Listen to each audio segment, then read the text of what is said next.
Hi everyone, this is Ivan. This is the first series of my weekly Ask Ivan that I'm beginning starting from this week. And I would like to start off with the first question that has been asked to me over and over again. Why did you decide to quit your job? A very successful career in the Jungle People as a consultant, senior trainer, training corporates from senior management all the way to young talents, traveling all around the world, meeting different people, to what I'm doing right now, which is actually a stay-at-home dad, and baking at the side. So the main question that they have asked me is, why the sudden change? Well, that's a very good question, which I have been asking myself over and over again. I do have an answer, although it may sound very rehearsed because I have been asked that question so many times. But I think also deep down there is something which I may not have expressed very explicitly. For some of my closer friends, you would probably understand why I did what I did. But I think to start off this question that has been asked many times, I would like to say that I am a person who believes in not regretting the decisions that you make. I try not to think back and regret over a decision. And because of that, I actually think about what I want to do very, very much. I do think about the consequences. I do think about what would happen if I did, or what would happen if I did not as well. And I weigh both consequences. And I'm sure there are a lot of reasons for some of the people, some of you as well. You know, whenever you do something, you would have your own valid reasons. I always believe in one very interesting phrase. It says that, who are we to judge someone else when we haven't even walked a mile in their shoes, judge not others until you have actually walked their shoes. And honestly, we will never be able to walk in another person's shoes. Only that person would know. And because of that, I actually do think about what I really want to do. So this question that came about, why did I do it? I think the question is, what if I did not do it? I believe, like I said, I believe in not regretting a decision. But that came also because of one particular incident in my life that caused me to make that decision. And I've never shared this openly to the public because it wasn't something, and it is not something that I will very openly share. But I think it is high time I shared this.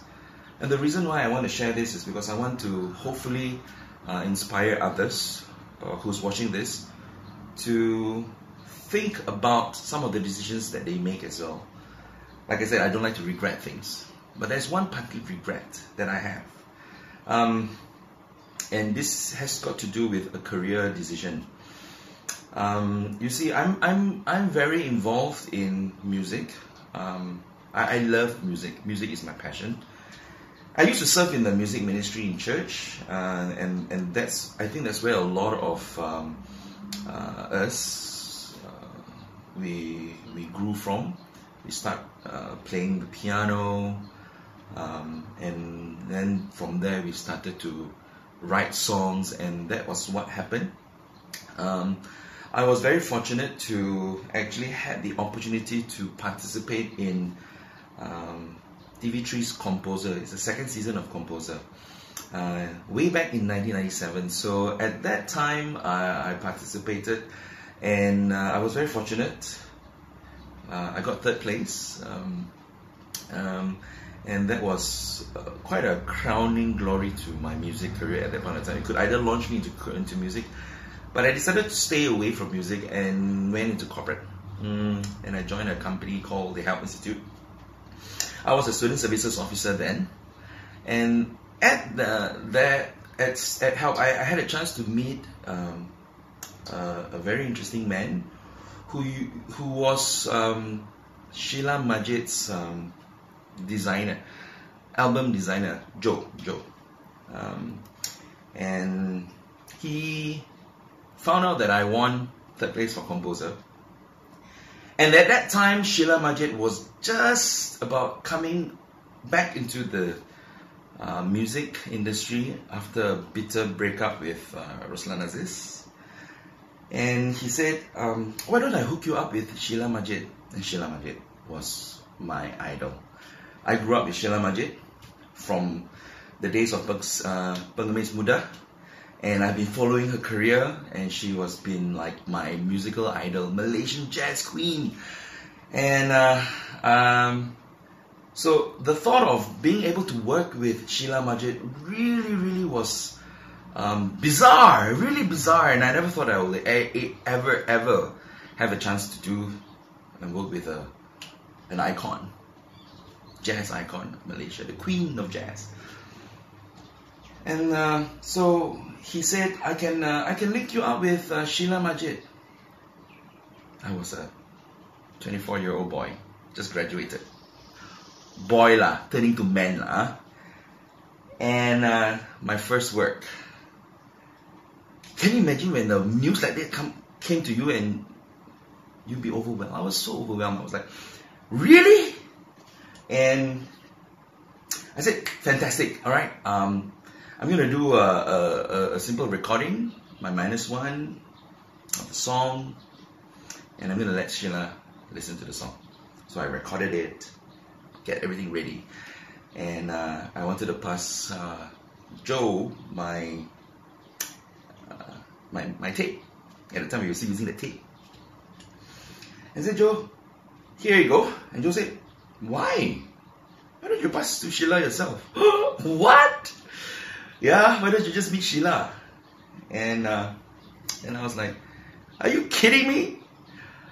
You mean meet her in person? And he said, yeah, why don't you just go and meet her in person? And so I got the address. Joe said, yeah, you should just meet up with her. And I already set an appointment, go, so and so, which date, what time. And you just go and she's there, during your lunchtime, just, pass your tape yourself. Can you imagine the excitement as well as, no words can describe. So I drove all the way to Sheila's house. At that time she was staying with, she went and stayed with her parents, so it was near Bukit Damansara. I can't reveal where, but I know where. And I will tell you the exact emotions that I was feeling. I was driving there. I was like a kid, anxious to see this idol that I've always wanted to meet. And I went there, in front of the house. I was like, this is it. I'm finally going to be meeting Sheila Majid. This is it. And I came out from the car. I still couldn't believe that I was in front of Sheila Majid. I pressed the doorbell. The maid opened the door and I said, is Sheila Majid home? I couldn't even believe that I was asking that question. Is Sheila Majid home? And she said, yeah, mari masuk. Masuk? Are you kidding me? And the gate opened. I was so shocked. I thought I was just going to hand the tape to the maid. And I was shaking as I was walking in. I took off my shoes. I went into the house. Sheila wasn't there. But the maid, and I was asking, is Sheila here? The maid said, oh, she's upstairs. She is in the bathroom and she's going to come back down in a while. I was in Sheila Majid's house. Now this is going to sound a bit creepy, but I was in Sheila Majid's house. And you know how a fanboy is, when you walk into a person's house that you really, I was in a house, and I saw a piano, and then, I sat on the sofa. Okay, I sat on the sofa. And this is where the regret happened. I've never shared this before. I don't know whether it's going to go viral, and if Sheila Majid ever sees this is such a wimp. I took a paper and a pen. I wrote down to Sheila, here is my demo tape. I hope you like it. Please contact me if you think that this is suitable for you. I left my number. I signed my name. I walked up to the maid. I said, here you go. Can you please pass this to Sheila Majid? I walked out the house. I ran out the gate. I went into the car and I sped off. I was in Sheila Majid's house. I had the opportunity to meet Sheila face to face, and I ran.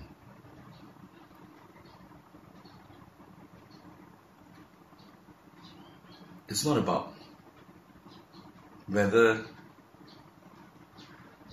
I got the deal or I did not get the deal. Until today, I don't know what got over me. Until today, I do not know what could have happened. And I think a lot of times we live our lives wishing for things that we wanted, but when the crux of the issue is, when the time comes, the question is, how many of us actually go and grab it? Some do. I think many of us don't. And so ever since then, I have decided that I will never regret anything. And if there's anything that I want to, I've got to go out and make it happen. And so that is one of the reasons why I decided that I'm going to make it happen. And leaving a very secure job, a very potential future, highly potential future, and career with the Jungle People. There was only one reason why I left, and which is actually for my son. Now, a lot of you may be saying that, Ivan, don't use your son as an excuse. Well, I'm not using him as an excuse, I'm using it as a reason. I think a lot of times when we live our lives, or when we read about people who live their lives and say, one of the greatest regrets that they had before they die is that they wish they had more time with their children, their families. And you will not probably understand it until the day it comes. How many of us know when we're going to die? Some of us do know when. And it is in those days that you got to start thinking back about the decisions that you make. Because every decision that you make now will have consequences in the future. Let's not talk about whether it's right or wrong, or whether it's the correct one or it's the right one. There will always be consequences any path that we take. And like this consequence, it may have turned out well, it may not have turned out well. It doesn't really matter. It matters is what's happening now. It matters what is it that you're saying to your friends now. It matters what you're saying to your families now. And if you really want to say that you love your family, say it now. Don't say it later. Don't wait until it's too late.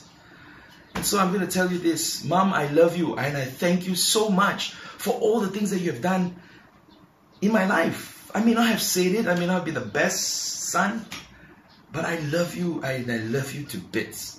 And I'm sorry for the things that I've done. And I wish that there are many more things that we could do together. You know, the best thing that happened this year was this. Maybe it was God's will, you know, that I got into Ivan's Backyard Bread, and I wanted to go into cookies, and it was like a, you know, a cycle, complete, that I helped my mom when she was baking cookies to sell, 20 years, 25 years ago. And we actually did it together this year again. And I'm very, very thankful for that. She's a fantastic cook and also a fantastic baker. I love her cookies, and this is my turn to give back. So thank you so much, Mom, for all that you have done. And I want you to know that I really, really, really, really love you. So for those of you out there as well, if you feel that there are certain regrets that you've had in your life, well, don't. Live your life for today, not for tomorrow, not for yesterday, for today. And if you need to say anything, say it now. And live your life. And that's my story. And I hope this will be the first of many Ask Ivans that we may have. So if you have anything that you want to ask me, beyond bread consultancy and coaching, obviously I'm open to all kinds of questions, and I'll try to answer them as much as I can. And I hope this will be the start of a new relationship. Alright? So thank you very much for listening. I know it's been a very long post. This is my my first vlog in Ask Ivan, and I hope that this will not be the last as well. Alright? So adios amigos. Again, I'd like to end with a very simple phrase, and which is a phrase that I really love. Is by Helen Keller, and some people say that it's from Edgar Allan Hale. It's a very simple it's a very simple phrase that I always love, that I share with every one of my participants as well. This is, I am one. I'm one. I can do everything, but I can do something. And because I can't do everything, I will not stop myself from doing that one thing that I can do, because still I am one. So ladies and gentlemen, go out there and make a difference. Thanks.